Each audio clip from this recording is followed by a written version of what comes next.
Welcome to The Old World Lives, a Warhammer Fantasy Battles podcast. You can find us on Facebook at The Old World Lives, on Instagram at The Old World Lives, and you can reach us by email at theoldworldlives@gmail.com. And now, on to the episode.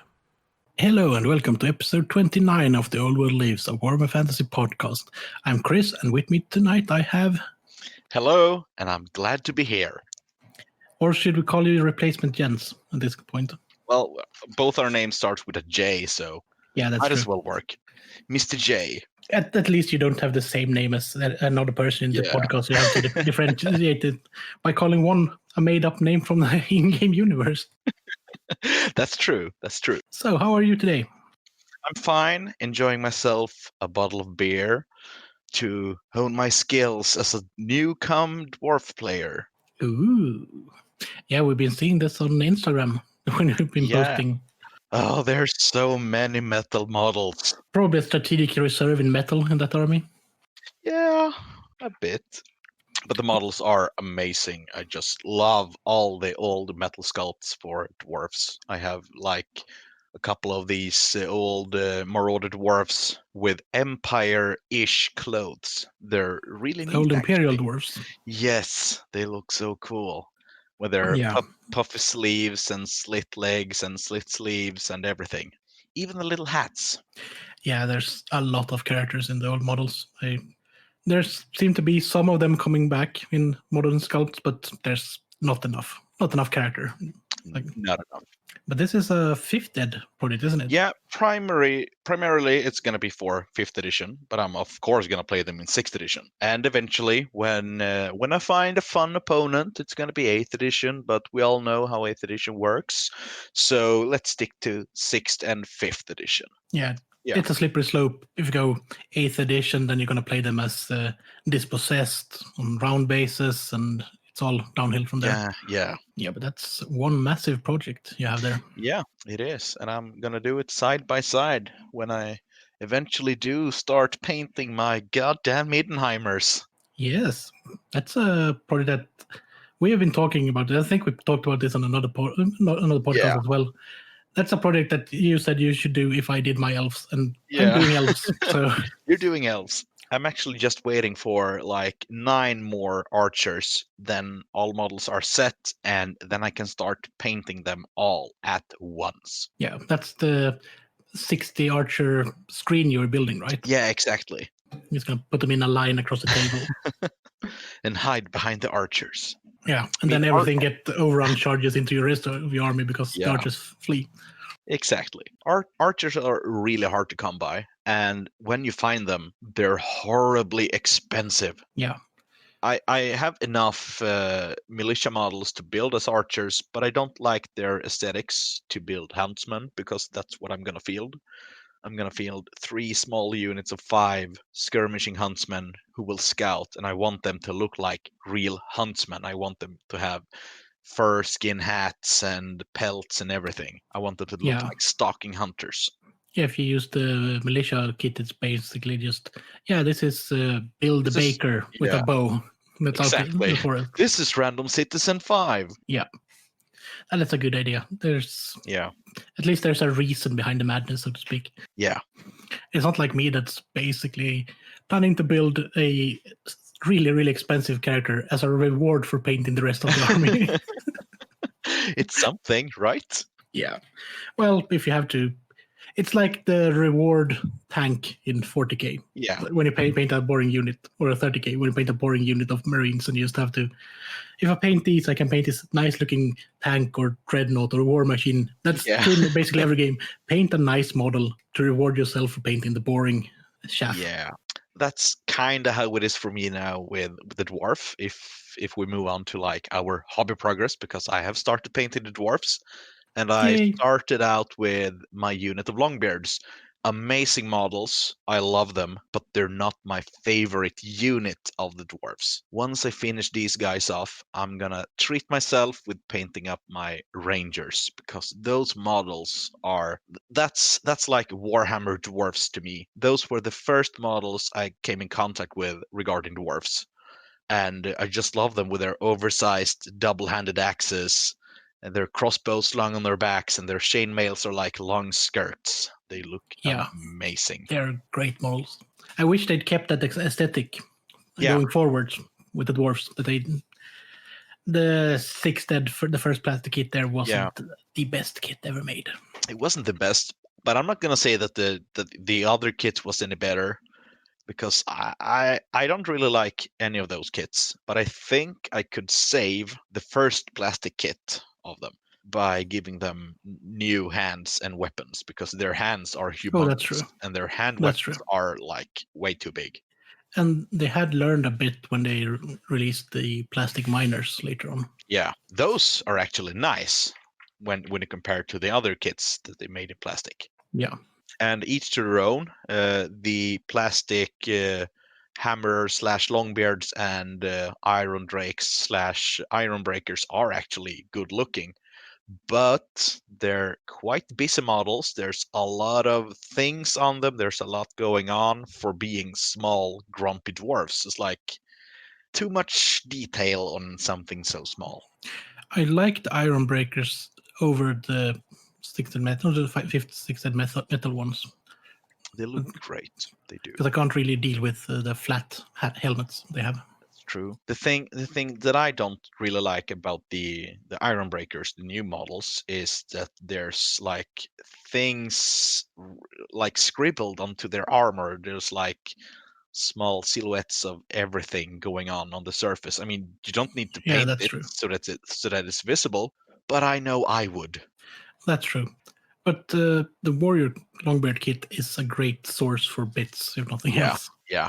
I have been building stuff with the plastic Iron Breakers kit, and it's a lovely kit to play around with. I mean, I used it mainly for the dwarf warband that I made for my brother, so I know I could turn them into dwarf warriors, just paint the armor like leather plates instead of metal plates, and some scraping, but that's not too much work. The problem is their heads, because they're all fully plated with helmets. Yeah, and helmeted beards. Yeah. So to speak. Yeah. They need to show off their beards and their faces too. Yeah. I think they also are a bit too rounded, so the dwarves look like they're stubbier than they should be. Yeah. Because they got the rounded shoulder pads. Yeah, they do. Welcome to this episode where we review kits. Well, going back to my little progress, other than that, I have actually been picking out all the things that I need for my Middenheim army. I have them on my shelf besides me, and it's just the archers. I have 6 of them in total right now. I need 9 more to complete the units, and then I also need to convert 15 of my my metal flagellants into wolfkin, which is like crazed Middenheim warriors. It's like their equivalent of the flagellants, but they're not going around and preaching that the world is coming to an end. They're instead going around the world and smiting evil. Yeah, they're followers of Ulrich, right? Yeah. Not Sigmar. Yeah. And I'm going to do like a lot of small conversions on them. I want to keep their ragged look, but I'm going to swap most of their flails into great hammers and double-handed swords. I have a plan for one of them to be a Knight's Panther who lost his way and joined the ranks of a wolfkin. So he's like... Yeah, so he's gonna run around and smite evil with his 2-handed sword. I'm gonna keep the helmet, so it's gonna be like one of the plastic helmets from the knight kit on one of the bodies. I have seen this conversion done by Middenheimer on Instagram, and I'm just gonna copy it. It looks great. So I think he's going to be the unit champion, if anything. And I'm also going to throw in some of the classic Mordheim, Middenheim models as well. I have 3 of them, I think. Yeah, they have a lot of character. The fun part is that this is a skirmish unit, so they're going to be quite mobile. They have strength 4. They have stubborn, leadership 8. So they're going to be durable. I really want to keep a BSB close to them because I don't want them to break. I wanted to keep the enemy where I want them. until my knights can strike a flank charge or a devastating support charge. I like where this is going. Yes. So the army is going to be like a few models, actually. It's my 2,000 points force is like 2 units of 10 knights. There's going to be 18 to token guard, those 15 wolfkin, and 3 units of 5 archers. That's and a couple of heroes. That's going to be my 2,000 points. Oh yeah, 5 knights of the inner circle from the Knights Panther as well. So there's going to be a lot of knights, 25 models in total. But it makes sense thematically, given that they're a march city with several knightly orders. Yeah, so this force is going to be the Cult of Ulrich force. It's like they're out on a crusade hunting down some certain evil out in the woods or something. I don't know. Depends on the enemy. Fair enough. Yeah. And you have been starting some other models I've seen. Long-speared ones. Yeah, I finished my Spirit Hosts. We can start with that. Yeah. Looking look great. Yes. If even I like them, they must be great. Yes. You used some of the new contrasts, yes? Yeah, they're on I based them white. Then I did a coating of white ink mixed with a yellow oxide ink. So mix those. Okay. So it's basically like 10-1 because the oxide takes over really, really well if you put it in the white ink. Understandable. And that is to give it a bit of a shift in the coat itself. And then I did a layer of what is it? Talasar Blue. That's the name of the contrast paint that I mixed in a bit of the base coat in that. Ooh. And all of these coats need to have a drop of a matte varnish as well. Okay. To remove that shine that inks and contrast paints have. So cover them. Then I did basically highlighting and shading with different contrasts and mixed in with the base coat. Mm-hmm. And then added some detailing to the end with a purple. Sweet. It was a really, actually quite fast way of doing it. Because you basically did them wet on wet all the time. So you could mix them and blend them. Oh, nice. I haven't painted like that for like 2 years, I think. It's a really fun way to paint, actually. Yeah, it is. And it worked really well, given the high density of pigment in the contrast paints. You also did a nice work on the bases, even though they're round. The bases look great. Well, given how blue the ghosts were, I had to make a kind of muted, but still intensive base. It could actually have something more to look at than just the blue. And if anyone disagrees with the bases, just tell them it's for Warhammer Skirmish. I'll think of a scenario and we will play with it. Given you can use most creatures on any base if you want to play the Monster Hunt scenario in the High Elf book as well, if you really want to. Oh, that's true. You can adapt probably to use Spirit Host instead of like White Lions or Chimeras or something. So that's another use for them, which is nice. Yeah. And main reason I did these was I wanted to play around with the contrast paints in a more than just I have this standard model that I will have no use of, because that's what would be the option. Paint a model that you have no use for. And we all know how fun that is. Yeah, because then it wouldn't even be a model that you were just, I'm going to paint this to the best of my ability and put it in a cabinet. It would just be, I'm going to try this out and then throw this model away. Yeah. And that would be pointless. I agree. Yeah, but as you said, I also started a bit with my elves, and I have a list in front of me of models that will be done before Christmas. I say this now, knowing full well that I will panic in about 2 days. But this is a list that only has WYSIWYG upgrades, more or less. It doesn't have any magic items or anything like that. It's if there's the commander, it has the elf steed, it's got the lance, the dragon armor, the shield. Yeah, like bare basics. Yeah, so it's 2,000 points, give or take 3 points. One mainly take. But it's Imric, Dragon Prince of Calidor, which will be a conversion and my little bonus for making the rest of them. Then I have It's always important to give yourself a treat. We talked a bit about that earlier, and it's very, very important to treat yourself once in a while. Yeah. And we could also spoil a bit about the December challenge, which is a Lord challenge. So if you want to prepare a Lord, then I'm going to paint a commander on Elf Steed, which was the one I just mentioned with Lance and Dragon Armor and all that. Yeah. A mage, but so I can't really model the honor or the spell scroll, so it's just a mage. 10 archers with light armor.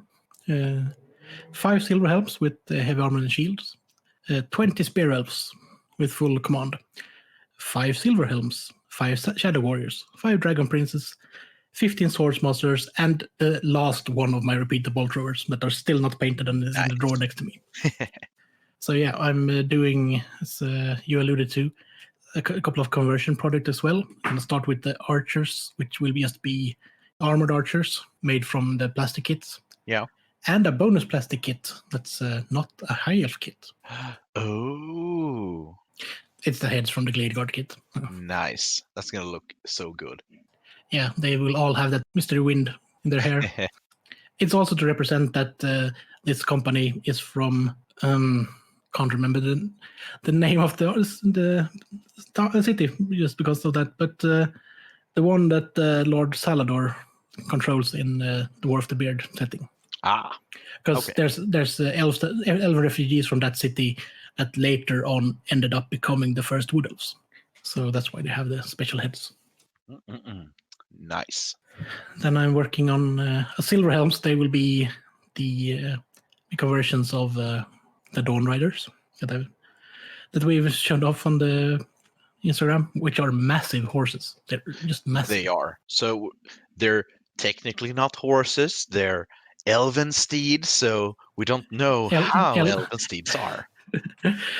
And this is still in these, since my army is based on, I don't care if I play it in the current timeline, so to speak, it's still set as an army from the War of the Beard era, which means that they're still the old breed of Illyrian horses left. Nice. The royal horses, which were larger and slightly intelligent. And they must be intelligent since they can pretty much hover for some reason. The power of mind. Yeah. And there we go to the Spear Elves, which the first unit I was planning to do a conversion of the Lumineth Spearmen at first.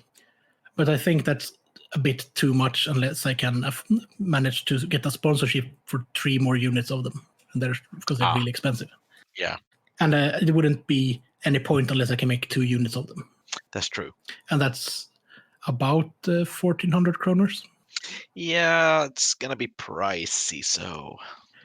Yeah, I can get so much more fun stuff with that. Yeah. So I'm going to do it the proper way and convert Dread Spears, because I have Dread Spears. Nice. And this has a lot to do with the plastic 6-dead High Elf Spearman kit being awful. Yeah, their hands are too big. Their heads are so strange. I don't know what else to say about them. The heads are so narrow to the bodies. Yeah. And it's just getting worse with that cone head they have. Yeah. They did a lot of great plastic kits in that era. Those weren't one of them. That's true. Would almost wish that they had kept the metal ones or just recast the metal ones in plastic. Yeah. I mean, I would much rather feel the old 4th edition monopose plastic ones than going with the 6th edition plastic ones. Yeah. Which, hint, hint, I'm gonna do eventually in the future. Yeah, if I hadn't had my backup plan of converting Dread Spears, I would have gone with the deal we had talked about with your buddy for dwarves. Yeah. But that's that. That's not more you can do. And I mean, converting stuff, why not? It's a fun thing to do those days you just can't paint. Yes. And speaking of converting stuff, I have tried to find alternate uses for my Luminous Spearmen, and they will probably be a warband instead. Nice. And I guess this warband will be in a certain game called Mordheim? No, I will play Warcry, obviously. Oh, no. They will probably be able to play in Warcry, but they won't be in Warcry intended for Warcry. Most likely, yeah. And does this have anything to do with November's challenge that I'm going to spoil right now, because people might need time to prepare, which is a terrain challenge. Yeah. And so I'm going to build a bit of a terrain as well with this. Ooh. And if you're doing an Army of Parade board, I'm just going to mention that will be allowed as terrain in the terrain challenge if you finish one. I wish I could build terrain. Then I would make one. Yeah. Yeah, I've been thinking this is the High Elf Warband from the Lustria setting. Yeah. And they got everything I can build, like Lore Master, Rangers, Sword Wardens. I have a spare Ranger bits. I have Sword Master bits. I even find a Lore Master from Aethed that I started converting for something. The only thing I don't know if how many Sea Guard or Cadets I'm gonna build, because those are the henchmen. Yeah, we'll see. Yeah. Sorry for that. It's fun. That's okay. It's fun. I might. I got a little fitting project for these. I'm gonna be quiet about until closer to November, I think. Indeed. Yes. So, news. New stuff coming up.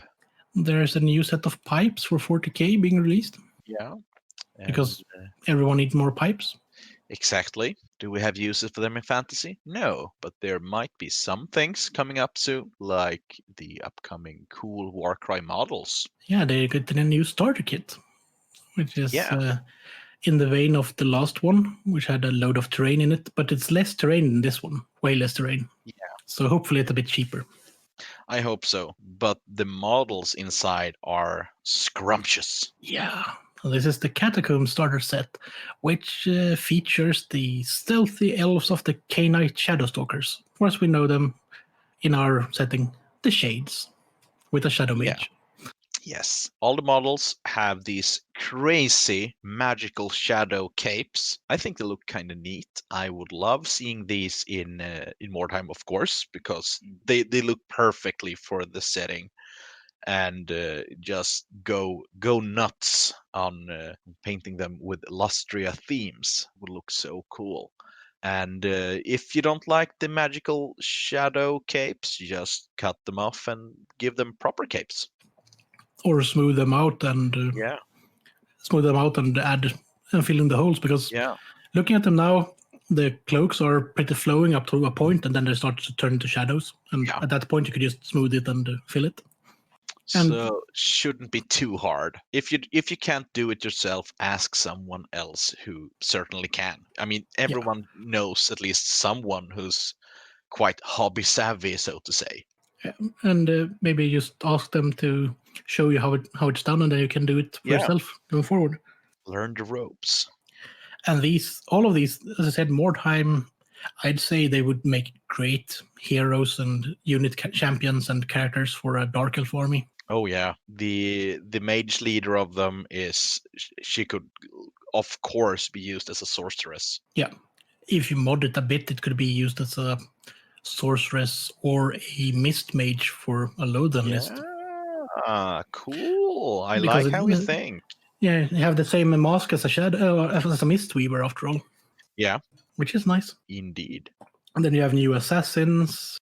You have a mage shade, which could be a cool mage if you do a mostly not like a cult army, more of a raiding army. Yeah. So it's nice to see they have these models, and this bodes well if they're ever releasing a army of Malarion. Unless, of course, they got wide enough stances of the new models that comes in that army to not fit on 20mm bases anymore. Yeah. Then we have the Science of the Flame.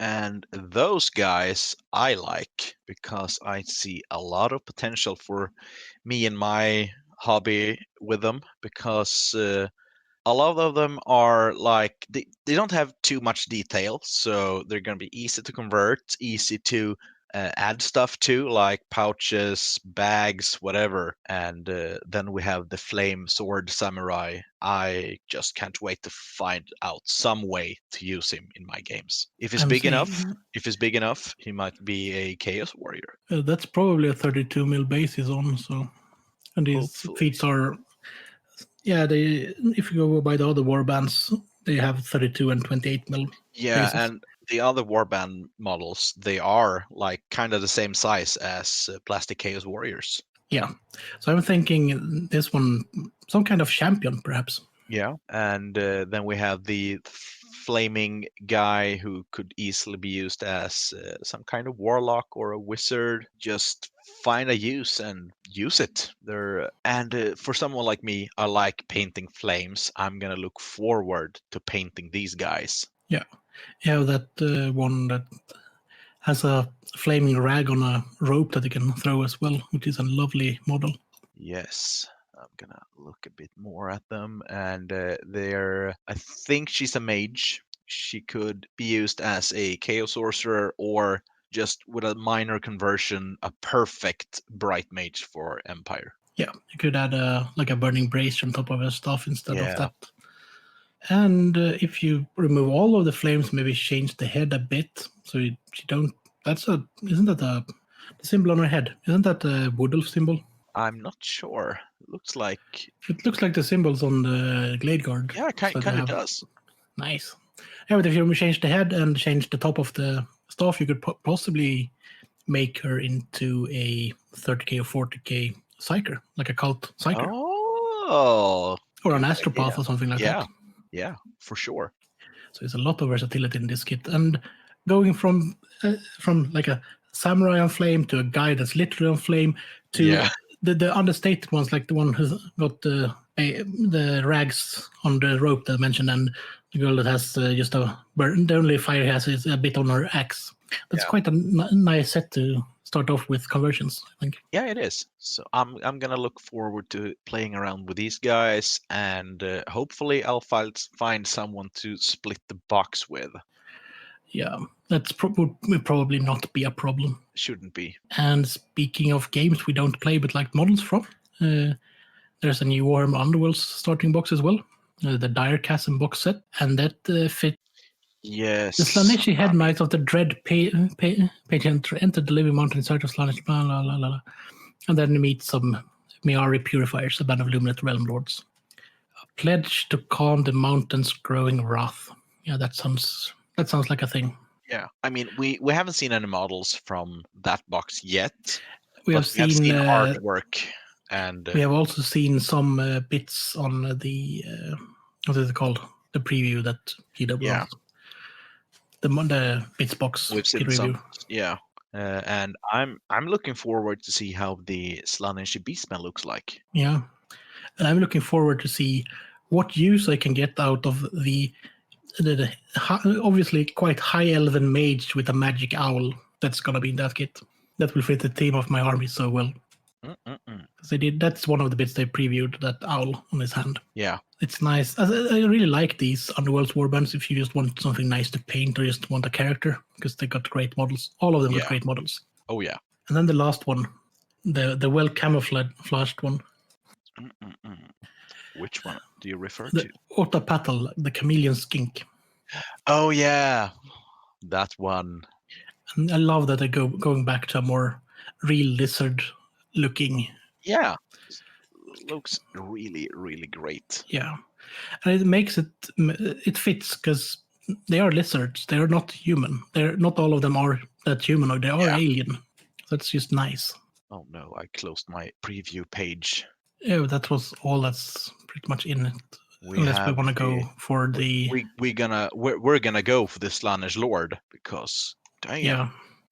I'm thinking that could be easy conversions for most games, actually. Yeah. There's an upcoming box called Shadow and Pain, which clashes the Servants of Slaanesh against the Daughters of Cain. I'm sure you could find uses for the Daughters of Cain models. You could paint them in pink. Yeah, you could use them as Slaanesh stuff. You could of course just count them as other units, like what are called, the fast cav stuff that Dark Elves have. Yeah, Dark Riders. Yeah, thank you. Such an easy name. But in the box we have the Warlocks, if you want. Yeah, In this box, they're releasing a new Slaanesh Lord, and he's amazing. He's big. He has a huge two-handed mace, and I mean huge. It's like this is what the Demon Prince would wield. He barely has any armor. It's a lot of leather, like stuck to his skin. Yeah, leather stockings and stay-ups. Yeah, it's like this is like classic Slaanesh meets looks like modern Slaanesh. It's really good. I would love to give this guy a helmet, preferably the helmet with many eyes, and use him as a Chaos Lord with helmet of many eyes and a great weapon. Yeah, and he got some kind of like a coin-based scale mail on one side. You could just run with that team and give him a bit more armor if you want to. Yeah. Just change him up. You don't really have to give him to Slaanesh, but you could change him up a bit so it doesn't look like that model from that Age of Sigmar box, so to speak. Yeah. So there's when this model was shown at the Warhammer preview, I just knew that whenever I start my Kurgan project, I think it's gonna be Slaanesh because, like we talked in our Chaos special earlier, the Slaanesh spells go quite well together with a fast army, and the Kurgans are gonna field knights and marauders and a few warhounds. So yeah, how do you feel about those? Marauders that's in this box then? Well, I would love to put them on horses. I actually do have one of those boxes at home, so they might be the Marauder horsemen that I will use, but I will give them horses instead of those steeds of Slaanesh. Do you have any horses in mind for those? I think I do have Marauder horses somewhere. Ooh. So yeah, just put those guys on Marauder horses. Should be enough. Might give them some other weapons because I don't want whips and I don't want those crab-like elongated arms because I want to use flails. Yeah. And for Chaos Chariots, I wouldn't use the normal Chaos Chariot. I would use the Demonet of Slaanesh Chariot. But I would give it horses or something else and just stick a Chaos Warrior or two on top of it. Sounds like a good idea. I really like that the Melusai Iron Scale. That's the Daughters of Cain character. That box. Yeah, it looks really great, actually. I wouldn't use it in a Warhammer Fantasy setting, but it would be fun to paint. Yeah, for sure. I've seen so many of the Melusai models painted recently with different kinds of snakes in mind, and they all look so great. Cool. It's a really painter's model, so to speak. Yeah, and since there are countless of snakes to use as inspiration, you can go with like any kind of look on them. Yeah, you could, for instance, do like a baby, what they call baby hookworm. Just spray it black and then gloss. Yeah, simple. Yeah, that's the Viper we have in Sweden. That one. Or we could do like the other one, because we don't really have snakes in this country. So it would be either a snook or the lizard pretending to be a snake, which is the Comparada. Then we could just paint it like the new color, what's it called? The Canoptech alloy with the highlight. Yeah, yep. So the Swedish snakes wouldn't be that interesting to do with this. Nope. Unless you do like a full-grown hookworm with the white markings and everything, but or the yellow-eared snook. Yeah. Like a black snake with two yellow dots behind its ears. Yeah. I think that they're more interested in snakes to use for this one. If we're never going to paint it. But this is probably a model that people are going to pick up if they want the box or wait until it's released separately. Yeah. Because it's hard to, if you play fantasy and want to split this box, who's going to get all of the models that you can't use? Yeah, exactly. Unless you really want to stretch some of the lore. Which is fine if you base them correctly and make up a story and paint them really good. Yeah, or paint them. I can't really say anything but paint them. But the flying ones, we've talked about that before. Either as whatever they're called. Yeah, you could use them as harpies, or you could give them demonic claws and use them as furies. Furies? Yeah, Slaanesh furies. Or if you really want to stretch it, you could give them crossbows and use them as what are they called? Oh, the Dogs of War unit. Yeah, if you really want to stretch it. Yeah, for sure. What are they called? Can't remember. Alcatraz Birdman, I think, or whatever. Birdman, that's correct. Birdman of Birdman of something. But then they would be really good if you used the new AdMech unit from 40k, the flyers. Those wings would be perfect for a conversion of those Birdmen. Here they are, Birdmen of Catrasa or Catrazza, because it's double Z. But that depends on where you're from and which language, which dialect you're talking as well. It is easy for us that does not speak made-up fantasy languages. Yeah. Speaking of made-up fantasy languages, should we go into the hobby projects from end of July from the challenge? Because we're a bit late. Yes, why not? Yeah. Well, it's easy to be late when you haven't been able to record for a month or so for reasons. Yeah. Either someone was ill or someone couldn't do it, or people went on I can't really deal with reality, so let's go sit in the woods for a week trips as well. Those kind of things. Yeah. Maybe it happens. Me. Yeah. But in July we had chariots. Yeah. And some people actually finished chariots. They did. One who didn't was Krister. Yeah. Even though I gave him a 23 hours time to finish it, I didn't finish it. I saw his last time I went to my gaming basement. It was still in the same shape it was when he posted it first. Well, got this Dan didn't quite finish, and then he has a little oxen with a cart. Yeah, but it looks good. Yeah, it will be. I think it's 3D printed. Could be. It looks good. Yeah, it is. It is. And we had alternatives, of course, in July. And Ted posted some lovely spearmen. Yes, some of the spearmen which you and I loathe, but they can still look good when painted up. Yeah, well, the models look fine when painted. Yeah. It's just that I don't want to paint them. I hate them that much. I don't want to paint them. That's just a personal preference. Yeah, we all have those units that we would be fine to have painted on the tabletop, but we won't do them. That's just how it is. And it might just be, for me, they're a kit I struggled with already when they were released. Because the Dark Elf kit that was released alongside them, pretty much, was so much better. Yeah. And that kit wasn't good compared to the next Dark Elf kit. Yeah, I wholeheartedly agree. The only thing the High Elf kit got over the Dark Elf kit is that you can have a nice two-handed wielding of spear. Oh yeah, one of them can point the spear forwards. Yeah, you can have a two-handed. Because the only thing, if you want to do that with the Dark Elf, you just have to tilt the spear forward, which means you raise the elbow up above the shoulder blade, pretty much. Yeah, and that's looks weird. And it makes unnatural. It makes ranking them even harder because you put a spear in the space where the next model should be. Then we have Ulf, who posted. I'm not really sure what they are. Are they fanatics? I guess, or militia. Yeah, they're no matter what they are, farmers. They're really cool. Yeah. They're Operation Human Shield. Yes, they have one job: protect the important ones.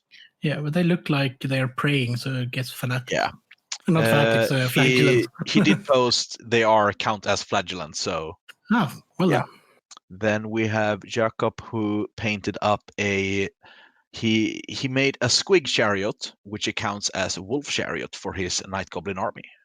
Nice. Where was that? Was that It's just above Ulf's models. It's not for me. It is for me. Yeah, I'm gonna see if I can change the settings in Facebook. Nope. Well, describe it for me. Weird. It's the model is based on the orc boar chariot, and it's being pulled by 2 red squigs, and there's 3 night goblins in the cart. Yeah. Then we have Joseph, who posted 2 lovely and pink and purpley slanishy beastman chariots. I'm gonna see if we are in the same thread. No, I'm in the starting post up there. Here. Now I see these chariots. Oh, they're quite colorful. Love it. They're otherworldly enough for me. So they just stand out and look awesome. That's like bubblegum pink. Classic Slaanesh. And purple, yes. I'm going to see if we had something on Instagram. I'm just going to say this. We do check both the starting and the end thread, but it would be quite helpful if you were to post them again in the end thread if you post them in the starting thread.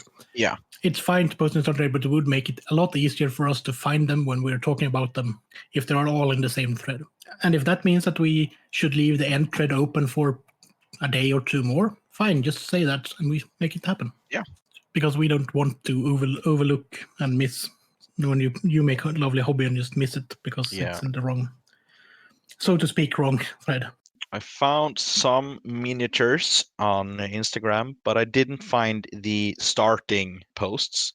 But there is a quite nice no, it's not corpse cards. It's the what is it called? The Black Coach, painted by thankwalls.lair on Instagram, which is the classic model. It's always some nice hobby coming out of that lair. Yeah, it is. Honorable mentions goes to Middenheimer. He didn't paint or build anything for the challenge, but he do have a couple of cool chariots, which is like his. I don't think I know what he's using them as because he plays with them in 9th Age, but it's like the Empire Warrior Priest wagon, but for a wolf priest instead. Well, we always into nice hobby here. Oh yeah. And then we have the next month, August, where we had War Machines. Yes, and this one I know we have some in the starting thread, so we're going to start with those. As usual, Ted started out with some Chaos Dwarf stuff, and he did finish them. Yes, and he's doing, if you're going to check out the challenge that the Chrono Command podcast are running, he's doing a lot of Chaos Dwarfs for that challenge. He is. I tried to talk him into joining our challenge with those just because I want to see the hobby, but he just can't counter with, well, I got a lot of cool greenskins to show you guys.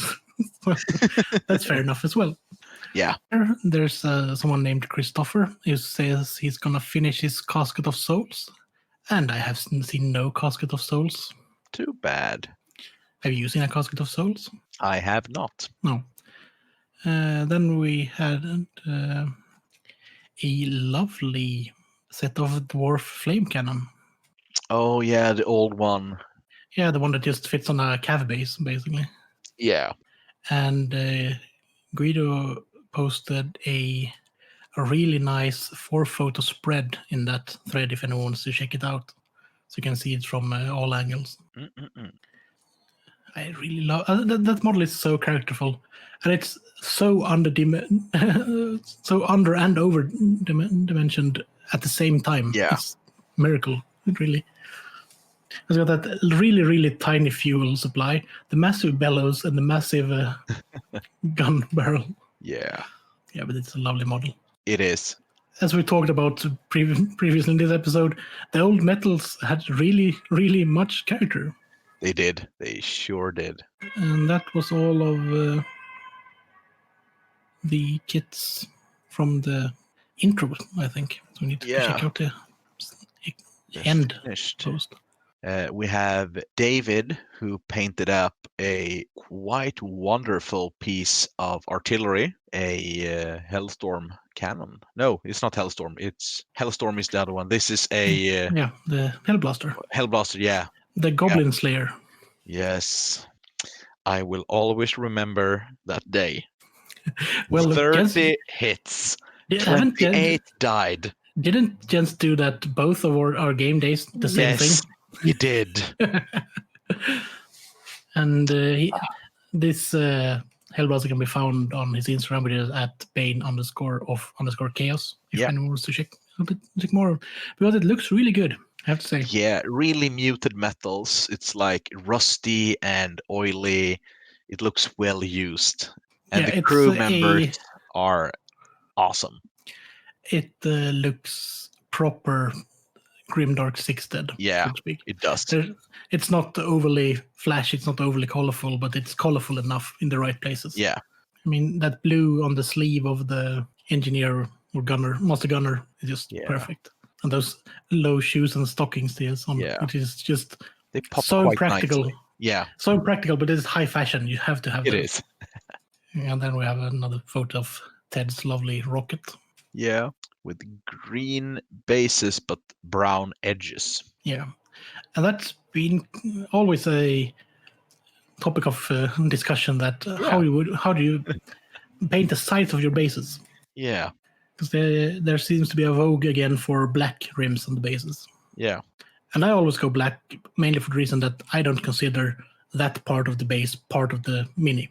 It's just something. Enough. It's the same reason why I don't paint a movement tray or anything other than black. Yeah. Because it's not part of the mini or battle. That's just how I deal with it. If I know that you put snow on the sides of your goblin movement tray, that's fine. It's just each their own. Exactly. It's your hobby. Yeah. Also, if anyone checks out that little end post from August, you can see a spoiler of an early work in progress of my spearman. Yeah, the musician. Yeah. Just lovely that you have to use 4 kits to build one mini. I know this too well. Yeah. But I'm not building an army like this. I just build warbands. Yeah, but most of them will be quite easy, because the shield arm is easily modifiable with a scalpel to make it look. Because they will have the chainmail. I've made the artistic decision to make them have chainmail. As I said, they're set as a unit during the War of the Beard, where they had a lot of free companies joining the army that were basically just dressed with the money the lord that owned the city paid them with. So, yeah. And then they're going to be hand swaps and modify the helmets and remove overtly dark elfy symbols on them. Yeah, I do like that you used the gemstone with the feathers on the helmet. It just doing that, it feels like a high elf. Yeah, and those feathers work better on those helmets than they did on the 60 plastic ones. Oh, Jesus. Yeah. The unit champion will have one of the larger feathers. Yeah. And of course, he needs the largest. Yeah, because I have all of the feathers left from the archer kit and all of the feathers from the spearman kit, so there will be a bit of a mix, maybe rank or importance. Maybe the back rankers just have 1 feather and the front rankers have 2 feathers. I don't know. We'll see. It might also be a bit, how many of these feathers do I actually have? But the unit champion will have like the 3 feather one, just because he's the champion. Yeah. And it's I really, really like these models, actually. It was a pity that they didn't do these kind of kits for the High Elves in the 8th edition. I agree. I mean, they did like the Dragon Princess in plastic. They did Shadow Warriors, and those kits are really great. They look quite good. And the Shadow Warriors got the Sisters of Avalor in them as well, so they got the multi-purpose. Yeah. But they should have done the basic core unit, because the Darkers got the basic core unit. Yeah. And they got a box that, I understand that it might have been hard to make a double box with spearmen and archers. Yeah. I mean, if archers always had light armor like the old models, I'm talking about the monopose plastic ones, they all had armor. Like they had helmets, they had their plate mail and breastplates, so they were armored, and they had the same aesthetics as the spearmen, so it looked really well when unified in the same force. And if they went the same route in 8th edition with their kits, it would have been properly made. It would have fit the army and its aesthetics, because archers don't have to only wear their normal clothes. No. And you could probably have solved it, and since the what are called, the Dread Spears, Dark Shards, and Bleak Swords, which are the 3 units you can make out of the box, all have pretty much the same pose. They just change. Either you give them the repeated crossbow or sword or shield or spear or shield, and the spear and shield and sword or shield are just weapon swaps. Yeah. So it's pretty much just all in the arms. Yeah. So they would probably have to make them stand at an angle instead of straight on. Yeah. So they could have either a shield or a stretched out arm with a bow in them. Yeah. And they would have to have a head that's twisted instead of staring straight forward. So it would have been doable. But you would also probably suffer even more from the these look monopose syndrome. Yeah. But it would be better. It certainly would. I wonder why they never sold the Sea Guards alone or made a kit for them. I mean, those models. Yeah, they did. They did? Well, they did sell them in a limited edition box in Age of Sigmar. Yeah, but I mean just like only a box for those guys. Yeah. Because they could have sold them as monopose. Yeah, they did in 6th edition with Empire Spearmen and handgunners. They were sold in a separate box eventually. I think they did the same with orcs with additional hand weapon and archers. It's same with the Lyrian Reavers, really. Yeah. Because those and all of those units that was in Island of Blood was never released separately. Which was too bad. Yeah, because the Swordmaster wasn't released separately, what did I know? The Griffin wasn't released separately. Nope. And even though the Mage wasn't released separately, I still have 4 of them. And no one ever used that Mage in their army. I have never seen anyone use it. Yeah, you have. Not that I can remember. I had one I think I used that one when we played last summer. When I used the painted models. Yeah, that's true. Yeah, so it's been stripped. Nice. It's gonna be that one is gonna be a necromancer for my AOS army, my death army. Because I saw a really cool conversion where it basically took that model, changed the top of the staff, and changed the head of the model and removed some of the tassels. And it was a perfect necromancer. They're just soaring around on a ghost ball. Cool. I see no reason why not making easy conversions is a good idea. I've actually seen that model being used as Eichel Hellbrass as well. Ooh. Yeah, and it's a quite neat conversion as well. Nice. I'm planning to convert one into a techless. Using bits from the one of the metal techlesses, because he's big enough. He's got the pose. He just need to change a bit so he looks more like techless than a generic mage, so to speak. Yeah, and that is giving him a sword and a staff instead of just having a staff. So I mean, there's no possibility to even consider using the new techless in fantasy. That's just so out of the way. Yeah. Even without that large cat beast, he's strapped to, literally, because he's cast into the head of, or wing, or whatever it is, that beast. Yeah. He's still about the size of a demon prince. Yeah. It's like you would take Galariel off the giant stag beetle and put her in a fantasy army. She's still a 50 mil base or something. Yeah. Gorgeous models, but won't work. Nope. I could see her as a female Orion countess. Without a doubt. That would work. It will look good. Yeah. It is a lovely model. Yeah. And we all know that Galariel is Ariel anyway. Yeah. But it would be hard to use her as a Lariel in a Maiden Guard unit in 6th Ed. Unless you, at the same time, use her as the unit filler. But on the other hand, she has no melee capacity. She's a spellcaster only. Yeah. So it could technically make it work as long as you counted handmaidens as wounds for that base. But yeah, it's a stretch. She's the avatar of the ever-living forest, but she's never been described as being larger than an elf. Nope. Could possibly use her as a treeman. That would actually work. Like a treeman ancient, so she got the mage, the casting, and... Ooh. Don't get ideas, man. Nah, that is like a 950, 60, close to 1,000 kroner kit, so no. Not yet. Too expensive for now. Yeah, it's too expensive unless I can either find it secondhand, get it as a gift, or actually have a proper plan for it.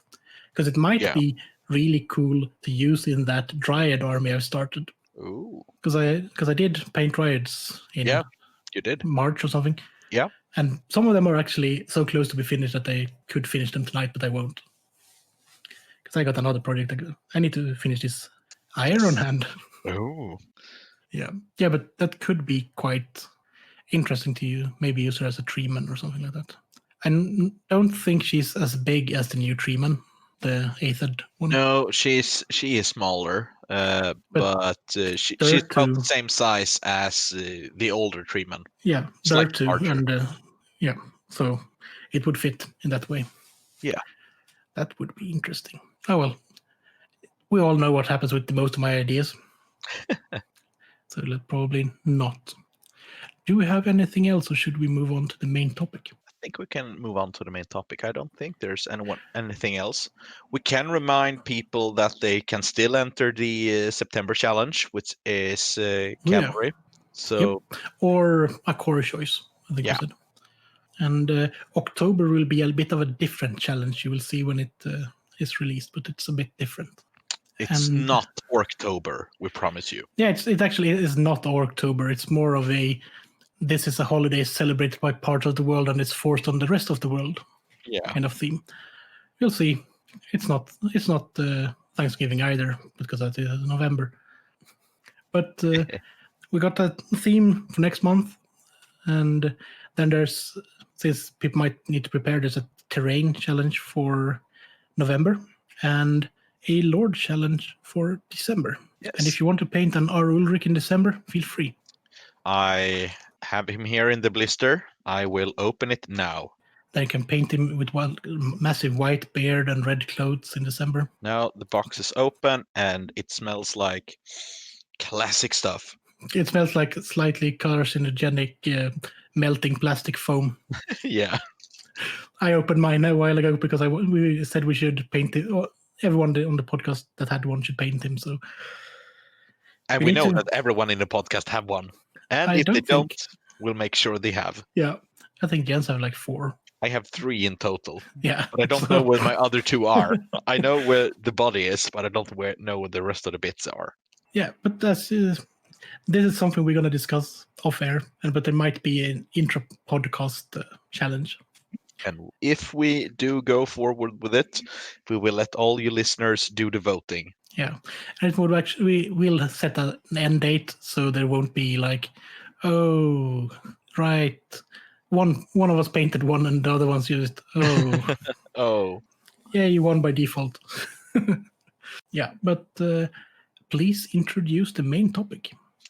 So in the next topic, Niklas and I are going to talk about linked games and narrative battles, and I hope you'll enjoy it. The Altdorf Advertising Agency, the AAA, is looking for new customers. We provide advertising space and targeted campaigns on Toads, in village halls, and we even provide our own official worthy lecturers, the Owls. We are currently interested in promoting local wise old women, hedge wizards, imaginists, and purveyors of Cathay and Skyfire. Hello and welcome to a segment of narrative gaming and linked gaming. Yeah. So today we're a bit short-staffed. It's just me and Jimmy here. Hello. But we hope we can make this a show worth listening to. Sure hope so. And I think I got the best partner for this because you and me have done some of this gaming before, and it's something that we really enjoy doing. Yeah, it gives a lot of life to the games. Yeah. So what do we mean when we say narrative gaming? It can be pretty much any game that you imbue with some kind of story. Yeah. And I saw a post made by Joseph Pickett that also, he lives in London. I usually play with him. Yeah. About his thoughts on narrative gaming that he posted on his blog, The Foxlord. I think it's called The Foxlord Paints, the blog. I know it's Foxlord Paints on Instagram. Yeah, I think the blog's named. I'm gonna Google it. But either way, you should check him out on Instagram as well, where he posts his Empire stuff. Is his Empire army like deserters and like mercenaries? Yeah. Nice. So when you play Warhammer, the minimum of what you have to do is write a list and have the models, and most preferably paint them, and then do battle. And you can just rock up to a club and play your games and just think of how to build a good list and how to win the battle, and then that's it. Just count the victory points. But I think a large portion of Warhammer players, and especially the ones that are still playing Warhammer Fantasy, are doing it because of the lore behind the models. Yeah, and these kind of narrative games can give a lot of life to battles. You can play narrative games even though you have competitive lists. Fluffy doesn't mean bad. That's something people often think of when they hear a fluffy list. It's like, this is going to be a bad list. Yeah, I hate that. Like when big tournaments are going on, and then someone faces someone, and then they ask like, "Oh, how did it go?" And they go like, "Well, yeah, he had a very fluffy list," and by that he means that he had a list that was not optimized. And I really despise that, because you can have like a list built around your story that fits your army, and it can still be good, as you say. Yeah. And like, by no means would a general go to war with shit troops just because he likes the idea of them. Except when you play goblins. Well, he takes what he can. Yeah. So yeah, how you actually play narratively can vary a lot. Like something you can do that will always make a game feel special for you is to just have a strong background for your army. And it can be pretty hard to figure out, if you're building a massive army, to figure out like a whole background that encompasses all of the regiments. And I find like the easiest and best way of doing this is to just focus on a couple of characters in your army. Yeah. And maybe a few regiments. Like for my Kislev, I have 2 heroes that I have thought up a lot of background for, but only one of my regiments I really thought of like a background for. The rest are more or less generic regiments that are commanded by the characterful characters. It's actually kind of the same for me, but I give all my heroes. I have a multitude of heroes and characters, a bit of lore and a place in the Goblin Society, so to say. But there is one unit that I always have, like, this is a named unit, and they always also carry the same magic standard in every game. Nice. Although the unit's composition may vary in size, because sometimes gits are added because they take over another mob, or otherwise it's just 32 goblins with full command. But I've gone up to 50 in this unit before. Nice. Yeah. Yeah, I think, I don't know, it helps you not get lost in your narrative as well if you have to come up with like names and deeds for your entire army. Although if a certain unit does well, of course I'm gonna name them eventually. Yeah. Or just name them throughout a campaign or something, because of their deeds. Yeah. I mean, whenever my goblins manage to kill a dragon, they're gonna be the Dragon Slayers with a Z. They do it better than dwarves, trust me. So yeah, that's a great way to start in your narrative gaming. Just like write up a background story for your force, maybe a few characters, and then whenever you game, you can always just have that in the back of your head, like this is your force playing against those guys. And then you can ask your opponent, like, well, what's the background for your army? And if that person also has a background for their army, that's awesome. And then you can just come up with like why these 2 armies are fighting. Yeah. And this sounds like pretty basic stuff that, oh, of course you should do this. But you can easily get lost in just like a tournament mindset and forget the background of your army, or just don't think about it that much and just, oh, now I'm just playing barbaric counts and I hope I will win. Especially if you're playing like 3 games a day. Yeah. Yeah. Where am I going with this?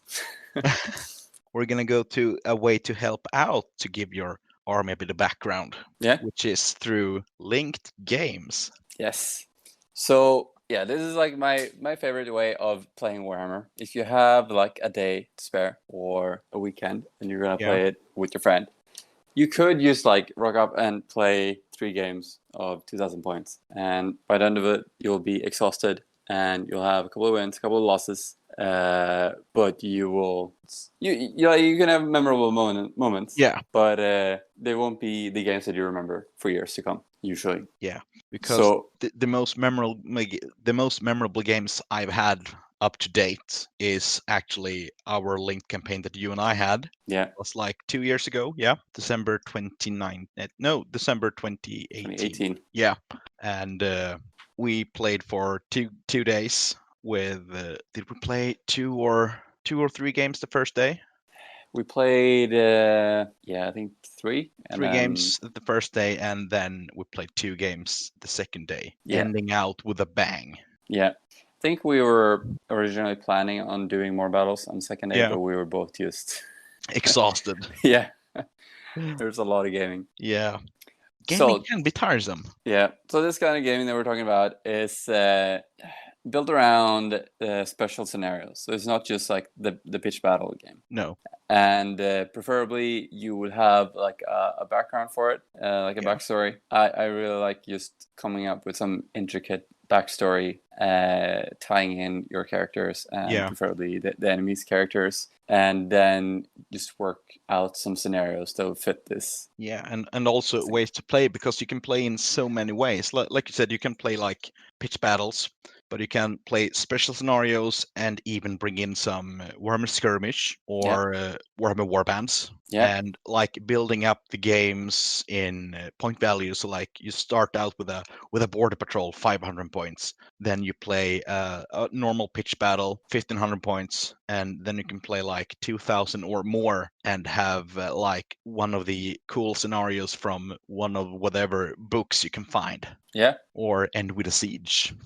Yeah. So when I usually think of like narrative gaming, like campaigns spring to mind, where you have like this game club and you have like a map and you have like increasing point values depending on what happens on the map and depending on what you control. But it's like I've thought out these kind of campaigns a lot of times, and I've only actually played like one that worked out. That was actually just like over a long weekend, because it's just so hard to make it work, to like get all, because you'll probably have like maybe 8 players that you try and write into this. To have like a super intricate backstory, and then you have to make it work by having everyone coming there when they need to.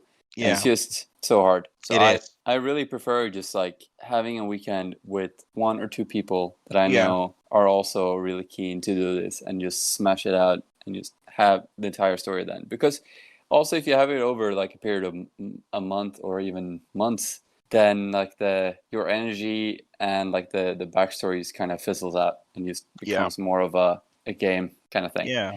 So I'm doing a Warbands campaign now. Yeah.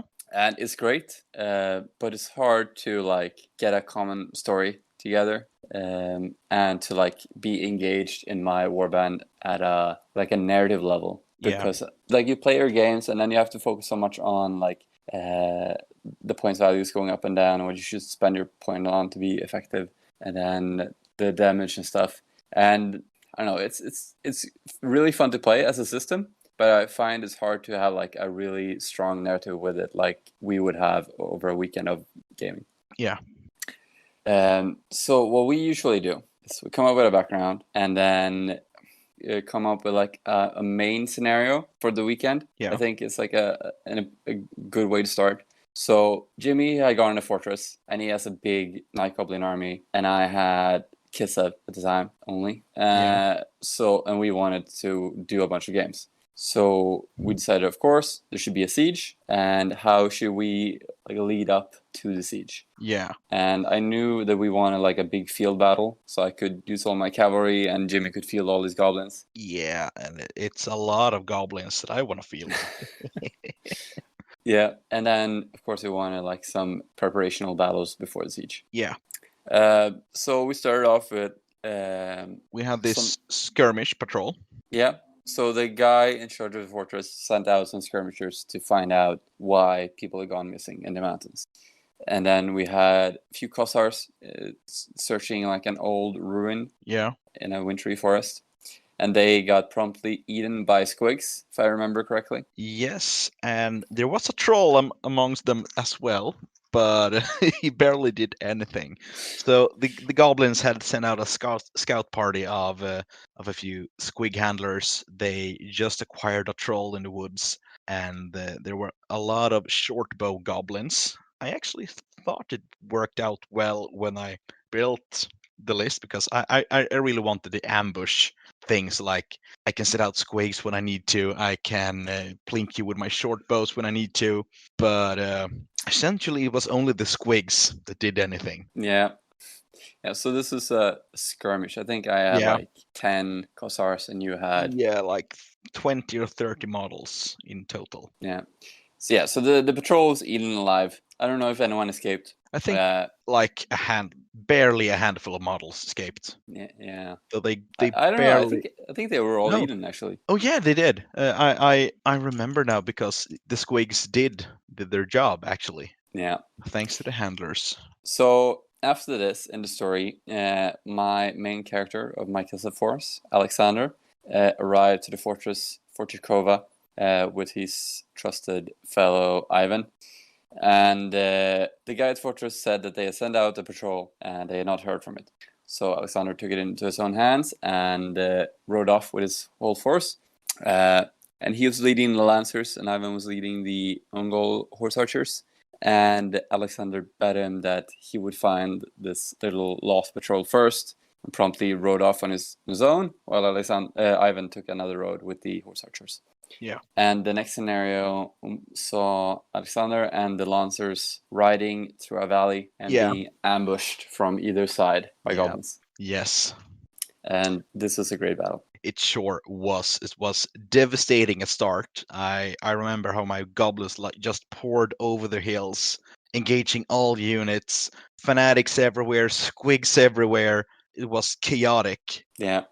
So at one end of the valley, the Lancers were riding in, and then I think at turn 4 or something, we started rolling for Ivan and the Ungols. And the Lancers had been pretty much decimated. They've been reduced to at least half, I think even less. Yeah, I think it was like a handful of Lancers left. Yeah, and the trolls were almost upon them. Yeah. And the goblins had surrounded them on all sides. And then I think it was even like the first roll that I made, or first or second, I made for Ivan. Yeah. And he arrived with the Ungols and promptly charged like all the goblin regiments in the side and rear. And it's like when that happened, it's like this is what Gandalf does in the Two Towers when he comes riding from the hill. It's like he's gonna save the day. Yeah, it was so good because like as you said, I definitely thought I lost. Like all my Lancers were dead, and then this happened, and they did really well. I mean, Ungols are not super awesome in close combat, but just getting those rear charges on really mass helped out. Yeah, really changed it over. Yeah. So that was a great battle. Yeah, I think it was like 2 bases of snotlings that survived for me. And some loose squigs. It was a hard fought battle. Ran off to the hills. Yeah. And when I thought the trolls would do something good eventually, they just fizzled. Stupidity is a bad rule for them. Yeah. So after this battle, I think we called it for that day. It was the first day battle, and then second day we started out with a big field battle. I think. Yeah, was it 1,500 points or was it 2,000? I don't know. I think it was 1,500 points first. Yeah. My Kislev has grown since. Now like 3,000 points, but I think it was 1,500. So it was just an excuse to have like a regular pitch battle between my whole army and like half of your army. Yeah. And it ended in total disaster for Kislev. It's one of my worst games ever. Because fanatics, they are good. Yeah, it was just like fanatics popped out, killed some guys, they fled, causing panic with some other regiments, and then some other fanatics came up, and it was just total mayhem. It was just everything was just running in all kinds of directions, and it was just a massive defeat. I don't know if it was a massacre or I think it was a massacre actually.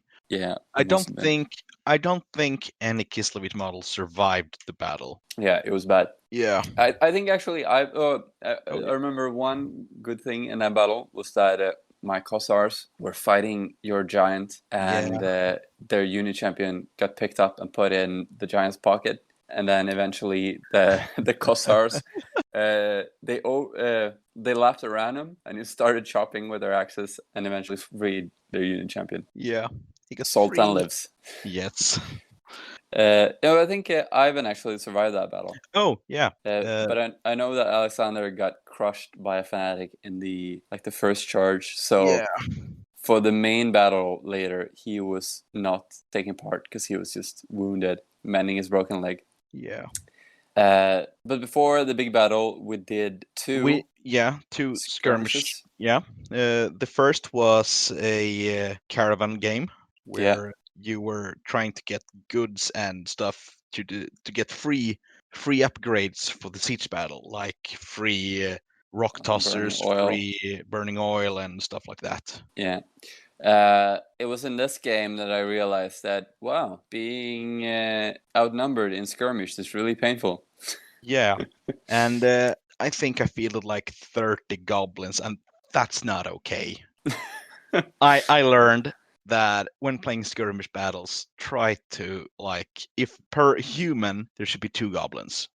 So I should have had like a troll or something to just fill out the points. We had, was it 200 points, I think? Yeah. No, 200 or 150 points. It was. Yeah, it's quite small. And I remember you had a lot of archers that. Yeah. Because it was an ambush, they had like a good vantage point on a little hill. And they just peppered me relentlessly. And then I tried to charge a goblin, but he had like at least 2 goblin friends that just surrounded him. And like I hit, I wounded, and then I roll like face up, so nothing really happens. And then you get struck with one guy, and he wounds, and he gets a face up. But then, like, because you're outnumbered, you get such an advantage that you can just like keep pounding this guy, and he can just never get up. Because in the meantime, your guy can get up, and then he can get like a free strike and just kill him in that. And I think like goblins especially lose a lot of their weaknesses they have in bigger games. That they have like a big block that can be easily scared away, while in skirmish they're basically like humans but cheaper. They do excel because they are really cheap, like 2 points per model, 3 if you upgrade with a spear or a bow. So I don't mind this game though, because I don't know, like if you're writing a story, it doesn't matter if you win or lose, really. It just advances the story. I mean, I think it's more important to have more of a balanced main battle than like these small skirmish games, because they don't matter that much in the end. Like what I could get like a pot of burning oil that you in the end gave me graciously because you had spent like the entire night painting it. And the next scenario was, or before the scenario actually, we set up the table and it looked so good. I could just sit there for a day and just stare at the table. It was like one of those old Games Workshop display tables. With the battlements, with the what do you call them? I forgot the name. The fortress. Thank you. Fortress was in a non-standard shape, because normally you just have a square or just make it go across half the table. We made a little like U formation in the middle, so it was further to get to the gate. So we were like trying to come up with different ways of setting up the wall the day before, and trying all kinds of variations. And then like I thought of this thing, and then you had painted up the castle, but this actually requires another wall section that you had at home, but you hadn't painted it or put snow on it. So I did that during the night. Yes. So you were like, oh, it looks super cool. Now I gotta go home and paint another wall section. Okay, goodbye. And then made it so, and it looked great. I think it looks really cool because it looks more like a heavily defended city gate than just a wall. But before the game began, we had another skirmish where some sneaky goblins tried to sneak in the night. Try to disable the gate.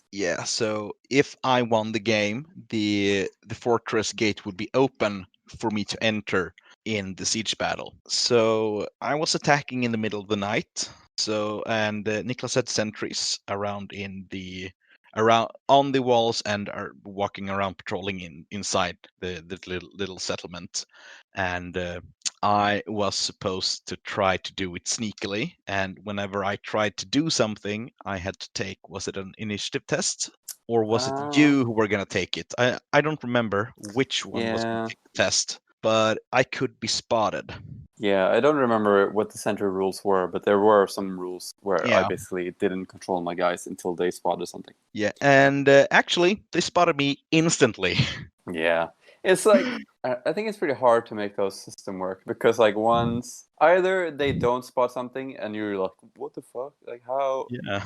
All my guys died and they were standing there not seeing what was going on. It was obvious. Or you roll that they spot something instantly and they just shoot down the intruders. Yeah. So once I was spotted, I just like had to throw my troops inside those walls and try to disable the gate. But it was impossible because I could never succeed with the climbing tests. It was like one goblin got in and he had to fight off 3 or 4 guys alone. Yeah. And he's holding on to a rope while he's trying to battle these 3 axe-wielding maniacs, like hitting on 6s. Yeah. Oh no! I guess I didn't kill anyone, and then he got chopped down. Yeah. It's a lot of fun though. It was a very fun scenario. Yeah, and then it was the main scenario, which was the siege. Yeah, which was awesome. I think we talked about this before, but we were supposed to do like a grand write up, but I mean, we never get the time.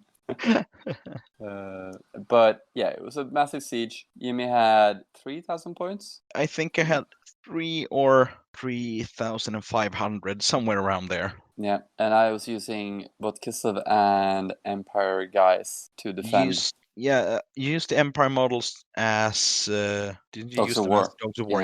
Yeah. And the siege towers were really fun to use because I've never played a siege before in my life, and I've learned things during that battle which I will use for next siege battle, which is always buy ladders because your siege towers are going to break. Yeah, I mean you had 3 of them, so you would think they would get there. But the thing with siege towers is you can't march with them.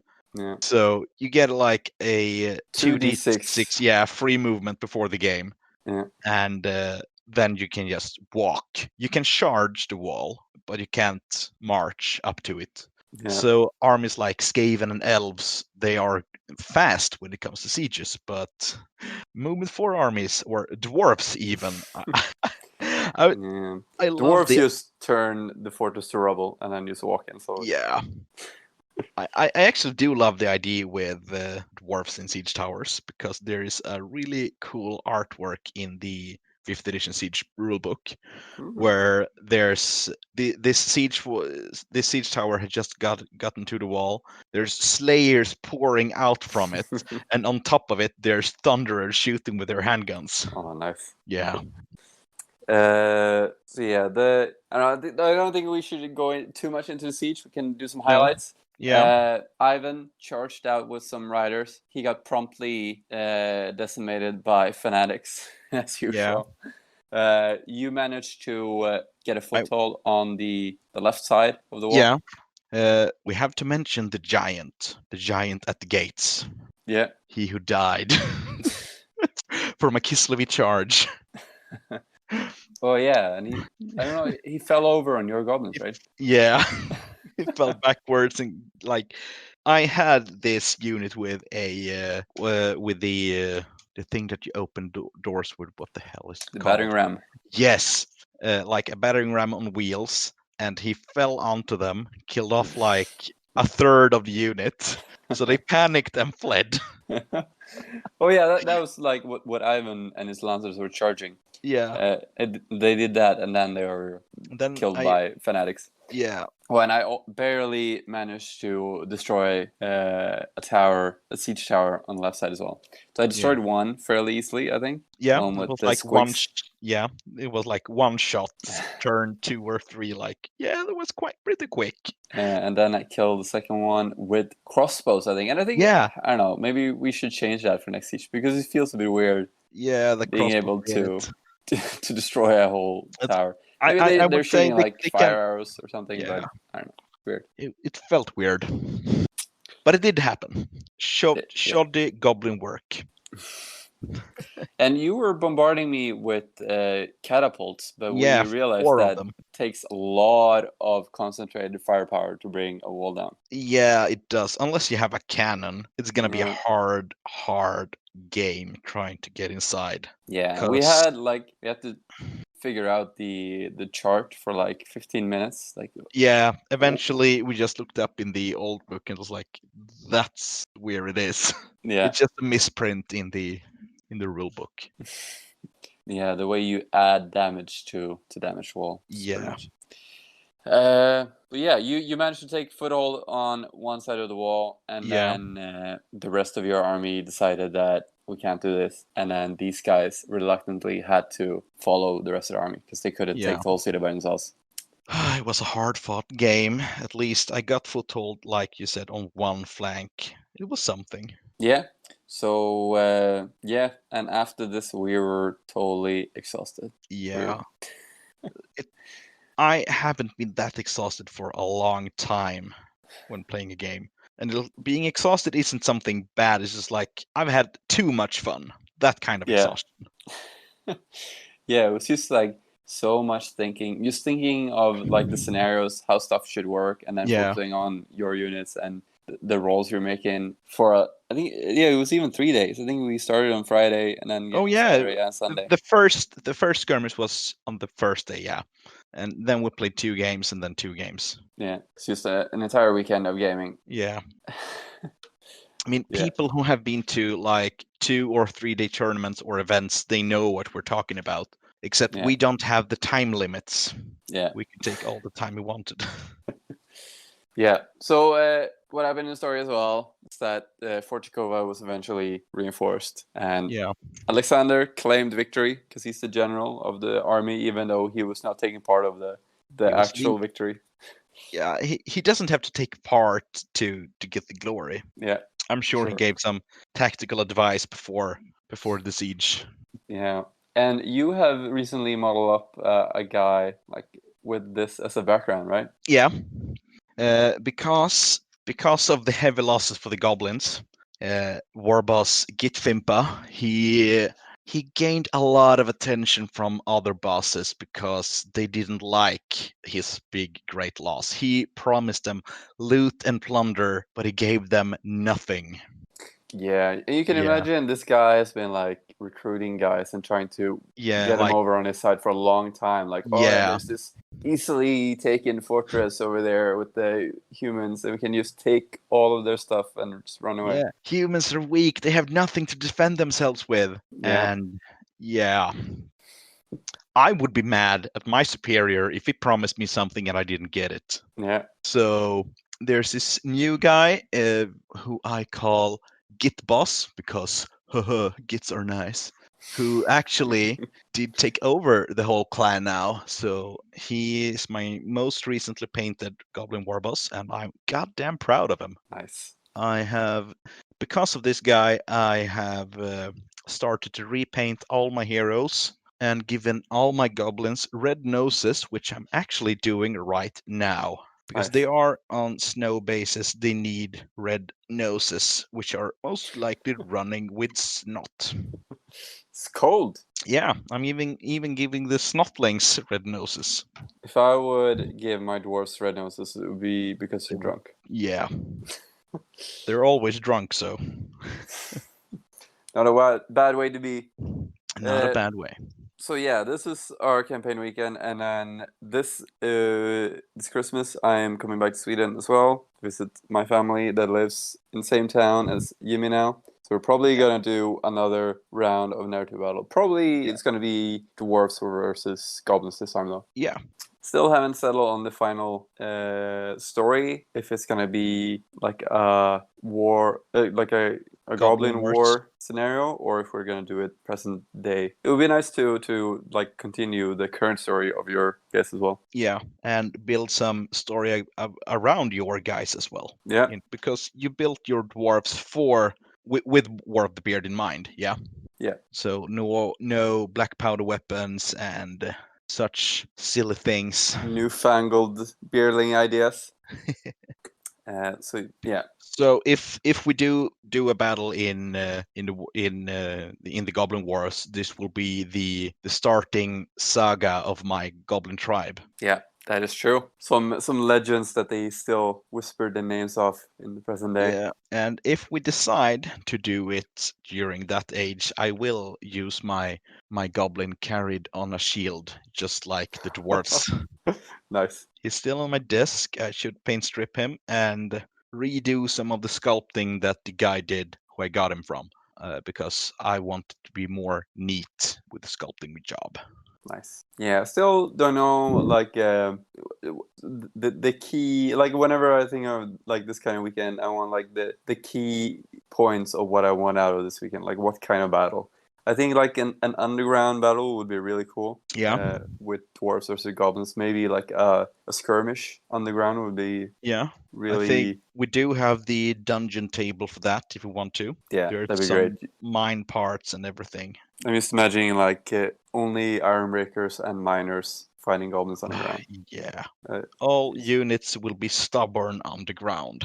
Yeah. And then I would like a big field battle as well. Just like dwarves holding goblins on a hill or something. Yeah, that would be so cool. And also like a siege. Like a siege is always cool. Yeah. I really grew fond of sieges after our weekend, actually.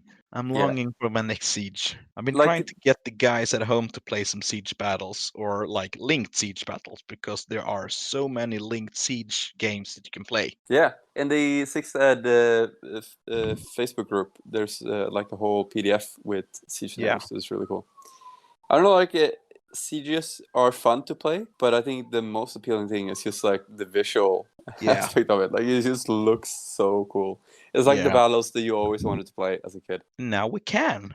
Yeah, now we got the time and the means. Yep. This is why grown-ups shouldn't have money. Yeah, I'm really looking forward to that. So that's also some inspiration for you guys on what to play with your narrative gaming. Just try and think of a story first that matches your two forces, and what like the main point of it should be, like the main battle and how you can work up to it. I recently did a link gaming with Joseph that I mentioned earlier. I went on to his place and we played some games.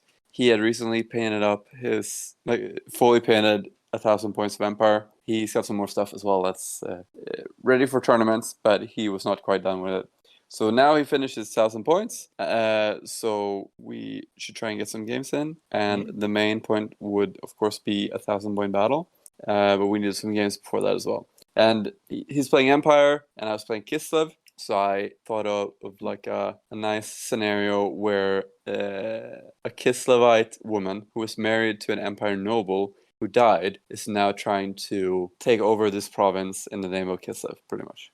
Like by right of her ruling it, she will make it a part of the Kislev kingdom instead of the Empire to break it away. Cool. And Joseph has written a lot of background for his force, so it was pretty easy for me to incorporate him into the storyline. So his army is run by a disgraced noble who killed a man in a duel over a woman that was chased out of town, and he fled to this forest in Talabekland, known as Forgessenwald, which means the Forgotten Forest. And there he recruited an army of people who have either run away from the army or were part of destroyed armies and were seeking refuge in the forest. And his second in command is a guy who, in a battle, lost his army, and now he can't return because he's so ashamed. He's rode into the forest, and now he fights for Friedrich. He and his forces will try to defend the empire against these Kislevite intruders. And to make it even more appropriate for the story, my Kislevite force did not include any noble lancers. It only included Ungol horse archers and Kossars. Cool. So we started off with a warband game. So warband is small battles, like very small battles, 250 points, and unit sizes are made smaller. So like the minimum size for infantry is 3 models instead of the usual 10, and cavalry is 2 models instead of 4 or 5. So you can build really small units, but it's still like regimental movement. So it's not like skirmish where everything moves freely. You still have to move with units. And it's very interesting. And isn't it like you can't buy upgrades until you've reached the unit's normal minimum size, right? Yes. Yeah. So you can't have a banner and a champion unless you're 10 models strong, usually. Cool. Some armies get some other rules regarding this, because I know goblins can buy command at 10 man strong instead of 20. Yeah, there's a whole like small rule booklet for this. The PDF is also on the 6th edition page, I think. Yeah. So the first battle was like a battle for a little cottage on Imperial soil. So the Kislevites had already started chasing out Imperial families, because there's like a small minority of people of Kislevite descent there as well.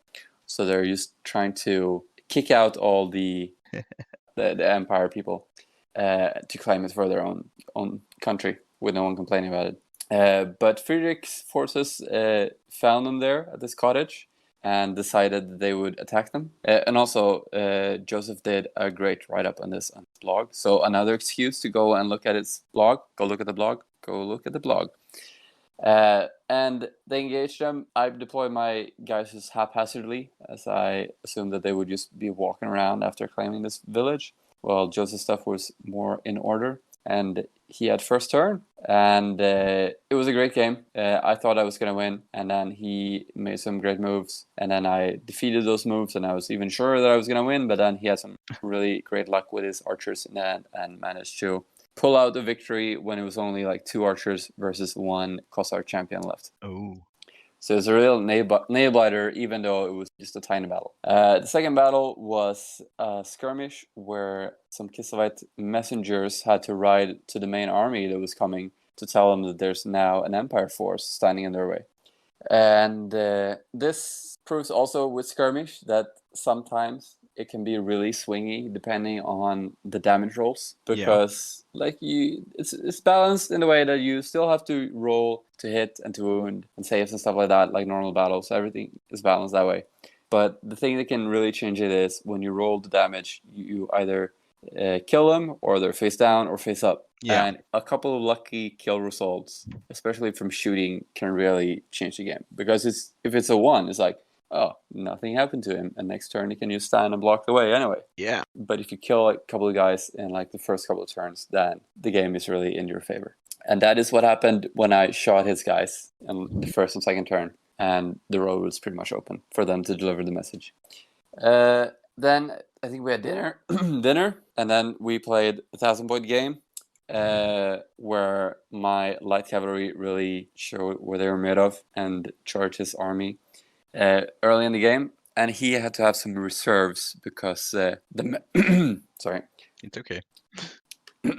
Since the messengers made it through, they could inform the army that the Empire was there, and the Empire would have to spread out over a larger area to try and counter where the Kislevite army was crossing the river of Talabek. So when they did join battle, he had to have some units in reserve. So he put his knights and pistoliers in reserve.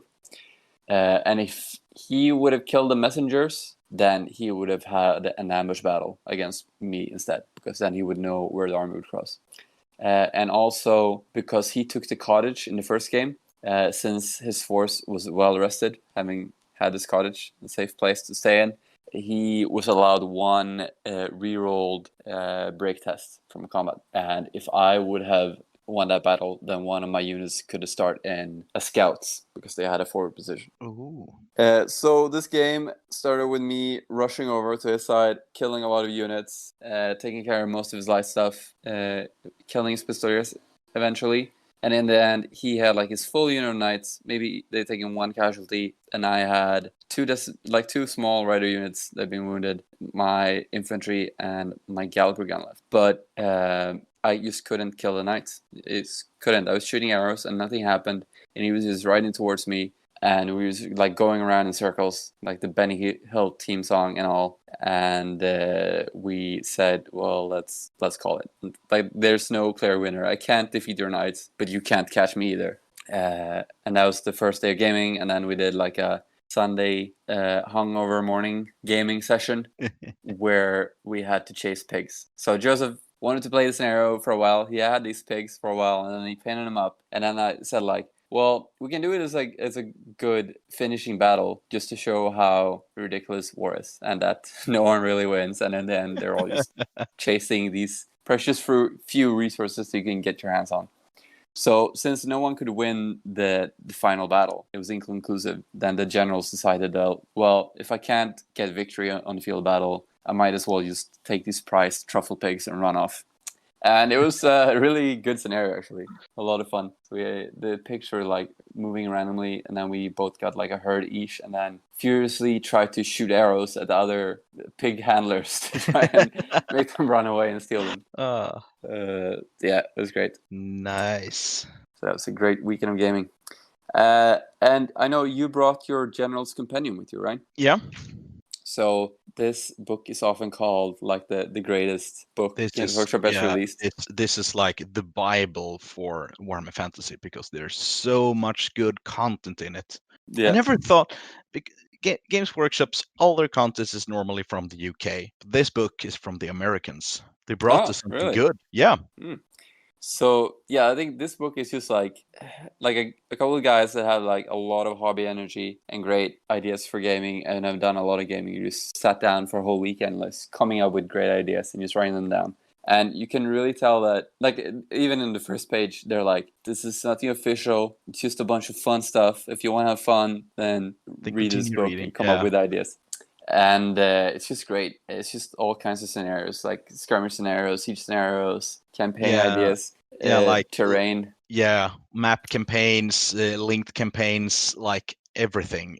They have a lot of like the one I have here. It's first they have a game of pitch battle, 1500 points, which leads up to the skirmish scenario, rally around the flag, where you're supposed to like rally around one of the fallen flags from the battle, and then you end with another pitch battle, and the army that won the rally around the flag scenario gets bonus models in the final battle. Yeah. So that's also another great way of doing link gaming, to have like this in that book is like a what's it called? Like when it diverges, depending on who won, you'll play a different scenario. That's a tree campaign. Yeah, a tree campaign. Yeah, and you can have like how many scenarios you want in a tree campaign. Like if X army wins this scenario, you go to this side. If Y wins this scenario, you go to this side, and like it's like a like tournament brackets, but with scenarios. Yeah. So it's like if you start with a skirmish and play like a sentry outpost, and you lose, then maybe the enemy will have like an advantage that you don't know they're coming. So you have to like deploy in marching order, like that scenario where you you don't have your entire army in the field. Yeah. Or if you did win that, then you will have used a regular pitch battle, because then you're ready for a fight and stuff like that. Yeah. And it says like in that book as well, early on, they're saying like, why are there so many skirmish battles? Because in most engagement between armies, there'll be a lot of skirmishes, and they'll just be back and forth to try and decide like where the battle will be, and just trying to get like small advantage before you just send your entire army clashing against the other army. Yeah. So there are a lot of skirmish scenarios in this, and I really urge you, if you haven't played skirmish before, then just try it. And it can be so fast. Just before a battle, you say like, just take 10 of your models against 10 of mine. Just come up with a small scenario, and just do that before, and give like you don't even have to give a bonus. It's just like great for it's great overall. For morale. Yeah, and it's great for morale. Yeah, that too. And you can use heroes even in skirmish battles. I would say don't use wizards, because magic is going to be very, very wonky if you play skirmish. Yeah. So yeah, I know there is actually 2 skirmish scenarios in the skirmish book, which skirmish book is also a great source for ideas for linked battles, because one of the skirmish scenarios is assassination, which is a great scenario if one army is High Elves or Skaven, where there's either a assassin and a couple of shades, or an assassin with a couple of gut runners who is trying to assassinate the enemy general. If they succeed in slaying the general can't take place in the final battle. if the assassin is killed, well, the Skaven army or Dark Elf army can't use said assassin in the final game. Yeah, that's great. Yeah, and there's a lot of great scenarios in there, or just like ideas for scenarios, because I know it can be a bit hard to come up with a scenario for a skirmish that will be balanced as well, like just fun to play, because like you can easily tell a story, but getting it to like be engaging as well, that is the true art, I think. So these skirmish scenarios are great for that. And like we said earlier, they're great build-ups. Just if you can start with a skirmish and end with a big battle, all in all, like a campaign that me and a friend played pretty recently, where we had, I think it was 3 games actually, where we started out with a skirmish scenario, which was a modified scenario from the skirmish rulebook, or it was the Warhammer annual. The scenario is with Wilhelm and what's his name? There's a witch hunter and warrior priest, dogs of war. Wilhelm and Johan. Mm-hmm. And we just rewrote those guys a little, so it was like a generic warrior priest, and we just based like some special rules on the witch hunter, so I could play with a witch hunter. Nice. Who had stumbled upon a necromancer who was trying to wake an ancient warrior king upon the cursed hills, which lies close to Ostermark.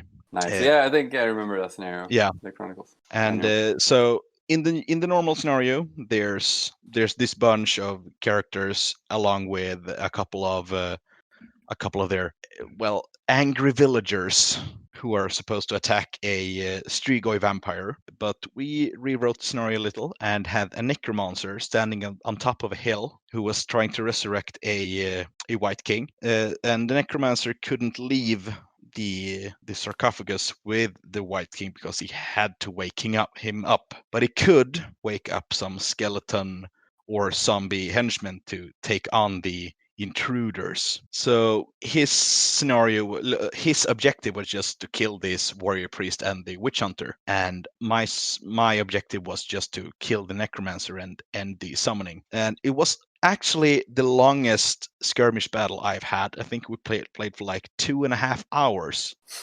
Because nobody died, because I had 2 heroes. He killed off like all my henchmen, so to say, quite early with his ghouls and the skeletons. But thanks to their heroic stat lines, the heroes could fight hordes of skeletons. But they did so reluctantly because they went down to get knocked down or stunned over and over again. But they managed to save each other, and thanks to the prayers that the warrior priest can use, he could heal them, but only one guy at a time. So, and with a lot of bad rolls from the necromancer, we managed to enter the ruins and stop his vile plan. Although that sounds awesome. Yeah, sounds like a great role-playing scenario. And we had said that the winner of the first game gets to use, if I won, I got to use this pair of characters for free in the final game, if they were alive, of course. So if only one guy was alive, I could use him. But both survived, so both could take part in the final game. If he won, he could get a White King for free, with all the upgrades for free, and a free magic standard for his his grave guards, like the personal standard of this king. Nice. And the second game was a Border Patrol game of 500 points. So we played the Border Patrol rules from, I think that's also from Warhammer Annual. And you only need to have 1 core unit, and you can have 1 special. I'm not sure about rare choices. Oh yeah, you can have 1 rare choice, and no model can cost more than 150 points. Yeah. So he had his force, and he had just painted up a unit of ghouls. And this battle, I learned that ghouls are scary as hell. Yeah, they're good. Yeah, so hands two attacks down. is really rare. Yeah, 2 attacks, toughness 4. They're skirmishers. They're alive, which is really good for vampire counts because normally they can't use flee as a charge reaction and lure enemies into a trap. With ghouls, you can. But also, like you said, they have 2 attacks with poison, and they are toughness 4. They have fear, so they're not to be taken lightly. And I learned that when I charged them with a unit of pistoliers, led by a warrior priest on horse. I took a challenge and I whiffed all my attacks. He got in 2 poison hits, and I have a 2+ armor save on this said priest. Snake Eyes. He was eaten alive. And the pistoliers and the and the pistoliers just rolled so bad, and toughness 4 did help them with that. And then the pistoliers fled, eaten up by the ghouls. But eventually, the game ended in a win for me because my stalwart spearmen, they took on and killed the necromancer, so that so that the army just crumbled. All the things he had left was the ghouls eventually. And this was like a hamlet bordering the borders of Sylvania and Ostermark. And then we decided if the game was a win for me, then the Empire troops would invade Sylvania. If he won, it was the other way around. Then we actually decided to play a scenario from 8th edition called Blood and Glory, where the objective is to break the enemy army. And so you had like the banners count as the points. banners, for every 1,000 points you have 1 break point. So we played 2,000 points, so that's 2 break points. And then you add 1 break point for every every unit that you have. So like if you have 3 standards, you suddenly have 5 break points. Yeah. And +1 for your general. Or no? Yeah.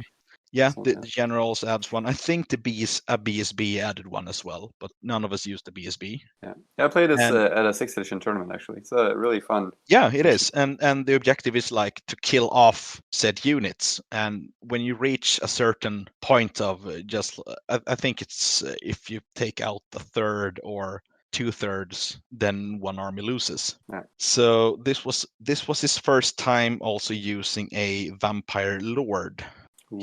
Because he was like, yeah, I'm gonna try using 1. He knows it's really expensive, but he really wanted to try out those terrible stat lines. It's like not terrible, it's horrible. It's by God, 5 attacks, strength and toughness 5, 4 wounds, I think. They're beasts. Yeah, like initiative 8 or something. Yeah, weapon skill 8 or 7. It's like this. I think he also had the von Karstein ring on his lord. I don't know what it does, but it sounds scary. It gives you a 4+ ward save and regeneration. Yeah. It's pricey. It's 100 points, so it's gonna be the only magic item on this character. But with those survival stat lines, it's horrible. Although the game, it was really great. We set up the game in like an abandoned little village, where the vampire mistress, so to say, had risen up her army and tried to defend her territory, whilst the Empire, they were led by a unit of, was it Knights of the Panther? Yeah, and their Grand Master, who had taken up arms and leading the troops, with the absence of the warrior priest that previously led the troops. And the game ended up in a victory for the Empire troops only because our 2 tar pits actually got stuck in a bottleneck. My unit of 15 flagellants got stuck with his spirit hosts.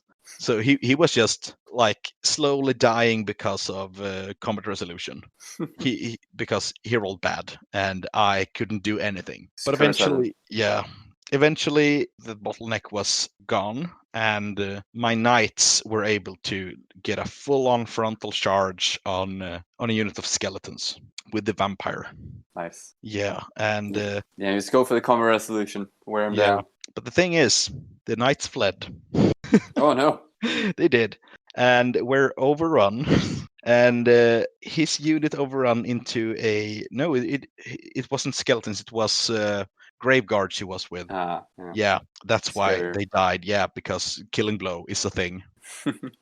And then we're just standing there duking it out between great swords and those said grave guards. I think the only models he had left at the end of the game was a banshee, his white king, and his vampire. So they had to retreat, licking their wounds. And we actually plan to do a follow-up campaign eventually, because he has recently been painting more and more units for his army, and we're gonna up the scales and maybe play a siege eventually. Nice. We'll bring in some Middenheim allies. Yeah, that is actually my plan. I hope to at least paint a unit of the White Wolf Knights and use them along with the Empire Army in our gaming club. And I think we decided to do this battle during winter as well. So there's going to be field. yeah, and hopefully use some of the environmental rules to get the blizzards and everything. Nice. You should do a battle on Frozen Lake as well. Some rules of that. Oh yeah, there is, where the ice can break. Yeah. Dangerous stuff. All right, that sounds great. Yeah. Yeah.